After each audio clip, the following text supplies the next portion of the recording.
that point, I had arranged the unauthorized delivery of almost $3 million. Now, once I had this delivery arranged, reality just hit me in the face, and I said, what are you doing? There was absolutely no way that I could steal $3 million. I didn't even have a plan for picking this money up, so I abandoned the whole thing. During the 5.5 months while I waited my court-martial, I spent an average of 22 hours per day alone in that cell. Now, this was obviously the worst experience that I had ever had in my life, hands down. I went through every negative emotion that you could possibly imagine. Once I had my head wrapped around this, I started to adjust. And I started to consciously look for what opportunities might be found in that situation. I mean, after all, I had all day, every day to myself, right, to reflect. And after about 6 months of training, one day I just realized, wow, I am actually thriving in one of the most stressful environments in the world. In fact, I'm actually happier right here in a military prison than I had ever been in my entire life. So to me, this was kind of miraculous, and it gave me a tremendous amount of faith in this practice, and I decided I'm going to go all the way with this training. Since I was learning principally from monks, and everything that they had taught me was working up to that point, I decided I'm going to transform this military prison of mine into a monastery, my own training center for personal development. And so I spent the last 3 years of my time in confinement living and training exactly as a monk lives and trains. So as a result of this training, I discovered both the joy and the power of a life that's devoted to serving others.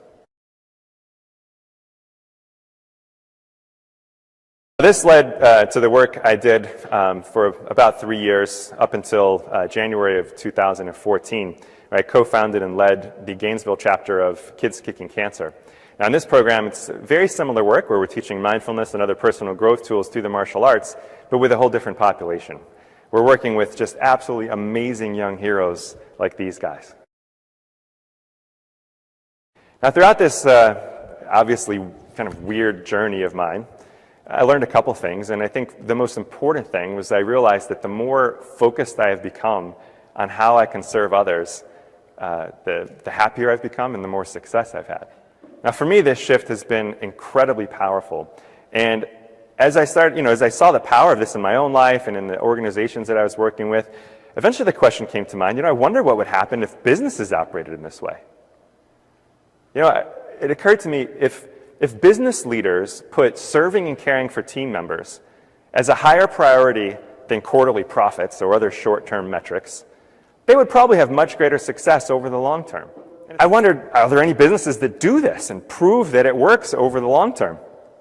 And it turns out that there's an entire philosophy of leadership based on this idea of putting serving and caring for team members ahead of the numbers. And it's appropriately called servant leadership, as I'm sure many of you are aware. And there are numerous highly, highly successful organizations that prove just how effective servant leadership can be over the long term.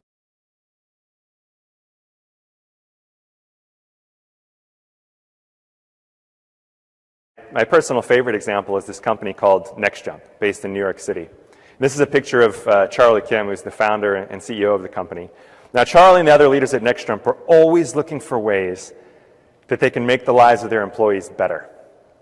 And they're building this entire culture of human beings who are focused on putting serving and caring for others ahead of their own personal ambition. Now then, at NextJump, they actually encourage their team members to go out and serve in the same way that they're being served. One way they do that is through this program called Code for a Cause. So at NextJump, they get some of the best computer programmers in the world, hands down. And they encourage these highly, highly talented people to spend at least 2 weeks every year going out to write code for any nonprofit that they want to help. And they are paid their full salary to go do this. These are people making well over 6 figures a year. Now, the results of the program are pretty fascinating. These people go out in teams of 3, and they oftentimes accomplish in 10 days what some of these nonprofits have been trying to do for years. So they come back to the office feeling like rock stars. They've learned real-world skills in a real-world setting, like building mobile applications, things they wouldn't learn at NextJump. And they're inspired to lift the people around them up and encourage them to continue to grow and become the best they can be so they can go out and serve in the same way. They have an award at NextJump called the Avenger Award. I think all of their awards are actually named after superheroes. It's appropriate. The Avenger Award is a $30,000 package. It includes a third week of paid vacation. This award does not go to the top salesperson. It does not go to the top computer programmer. The award goes to the #1 peer-voted most selfless, helpful person in the company. It goes to the best servant leader. Now, I was at the Avenger Award ceremony in the summer of 2014 in 2013. And I got to see this young man named Gauri be announced as the winner.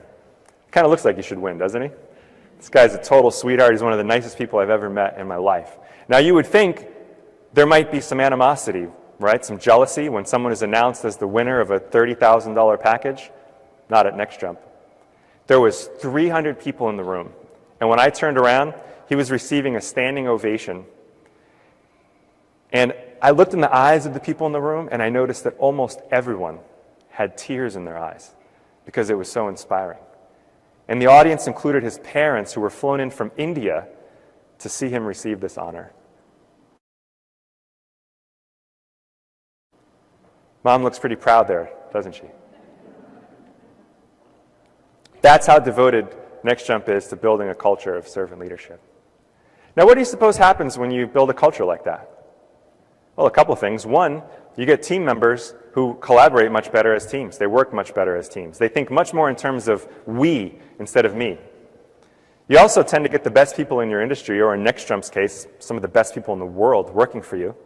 They're fully engaged while they're on the clock, and they don't want to leave. In 2012, NextJump had almost 18,000 people apply for 35 open positions. That is a hire rate of 0.2%. To put that in perspective, the admission rate to Harvard University in 2012 was 6%.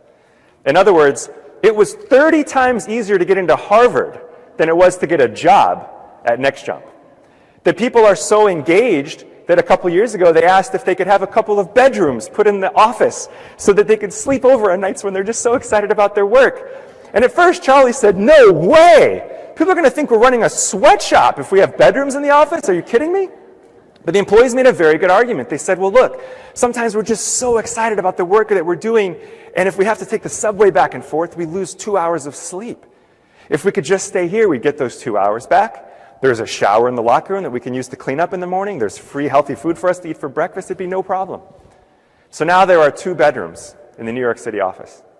Can you imagine a for-profit company where the employees are so engaged that they ask to have sleepovers in the office? Well, it's happening. And retention at NextJump is also incredible.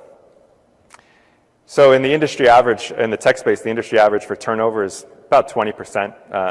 The year that I looked at it, it was actually 22%. So about 1 out of 5 people leave every year, which is very, very costly. Most HR professionals agree that every time you turn over a mid-level employee, it costs you about a year's salary. So if you think of, okay, the industry average is 20%, NextJump might be, 15, 10, no. The turnover at NextJump is less than 1%. And that is despite the fact that their employees routinely get phone calls from other companies in the tech space offering them 2 to 3 times what they make at NextJump. And most of the time, the employees don't even return the phone calls. So now I know I've mentioned some very big ways, that leaders are showing how much they care for their people, and it's in some cases it's involving nice perks and things. And I want to make it very clear that with this, servant leadership really has nothing to do with the perks. In fact, there's a good amount of research that shows that companies with great perks oftentimes have no better engagement levels than those without them.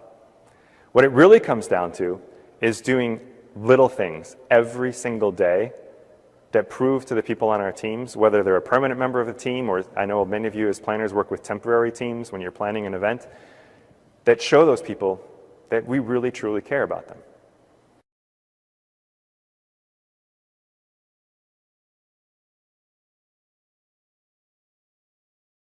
If team members don't receive some type of genuine and sincere, specific appreciation once every 7 to 10 days, you can start to see a reduction in engagement. Now, where I think we can take this to a whole nother level and make it an art is when we're having that "how can I serve you" meeting, is we can ask somebody, how do you like to be appreciated? Ask somebody, if you were to do something that I just thought was fantastic and I really wanted to appreciate you, What would that look like within reason? And have somebody tell you. And the reason I think this is so important is, let's say, for instance, we have DJ Corey D up here who's chatting with the virtual world, spinning music for them, by the way, she's fantastic. But now let's say DJ Corey D, let's say she's an introvert, and I want to appreciate her, and I decide, well, I'm going to bring her up here on stage in front of 350 people that are in this room, and I'm going to show her a picture, and maybe I'll even have her give a talk. That would be punishment for an introvert, right? Maybe all she wants is a day off to go walk in the woods, or maybe she plays golf.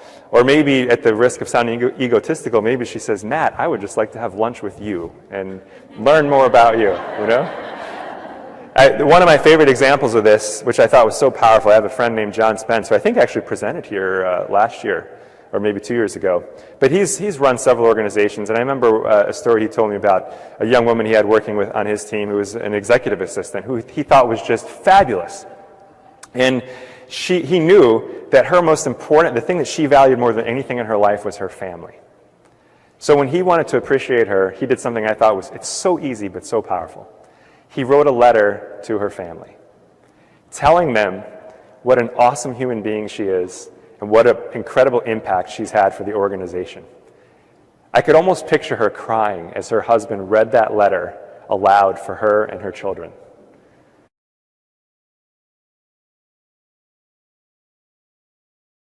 I'd like you to imagine just this hypothetical scenario that your primary purpose for coming to work is not to be a meeting planner or to run a meeting planning department or to run an AV company or to run an association, to run a sales department for a hotel chain. I hope I didn't leave anybody out. These are all great things, but I would like you to imagine that your primary purpose for coming to work is to build a team, starting with yourself, of awesome human beings with extremely high character who put serving and caring for others as their top priority in their life. Now that makes coming to work a pretty meaningful experience, doesn't it? Now deep down, I believe everyone in this room knows that this is what makes life rich, right? We know that when we put serving and caring for others as our top priority, that's what life is about. And I have some pretty good evidence that demonstrates this. Years ago, I read this really fascinating research on near-death experiences. Now, for those of you who are not familiar with the near-death experience, it's essentially when somebody's pronounced clinically dead by a medical professional. They remain dead for 1 minute, 5 minutes, sometimes 10 or 15 minutes or longer. And then they're later revived, and they can actually come back and talk about what it was like to be dead. Now, this research looked at hundreds of cases of near-death experiences from around the world, so there were many aspects of the experience that were reported as being different. But there was one aspect that was almost the same in just about every single case. It turns out that as these people were approaching the boundary between this world and whatever might lie beyond it, they were all asked a question. Now, where it got interesting to me was that it didn't matter what culture they came from, didn't matter how old they were, didn't matter what gender they were, didn't even matter what religious background they had. If they were Christian, it was Jesus asking them this question. If they were Muslim, it was Allah. If they were an agnostic or atheist, it was their own deepest inner self asking them this question. But in almost every single case, as these people approached the boundary between this world and whatever might lie beyond it, the question was the same. How well did you love? How well did you love? Now, the love we're talking about here is not a feeling. We don't have to like somebody to love them. Love is an action. It's a verb. When we actually love somebody, we extend ourselves to help them meet the legitimate needs that they have in their lives, and we treat them with kindness and compassion and respect, regardless of whether or not we like them. That is love. And to me, that is the essence of being a servant leader. So I'd like to ask a favor of you, and that is that you consider as a possibility making loving well or serving and caring for team members better the top priority in your life.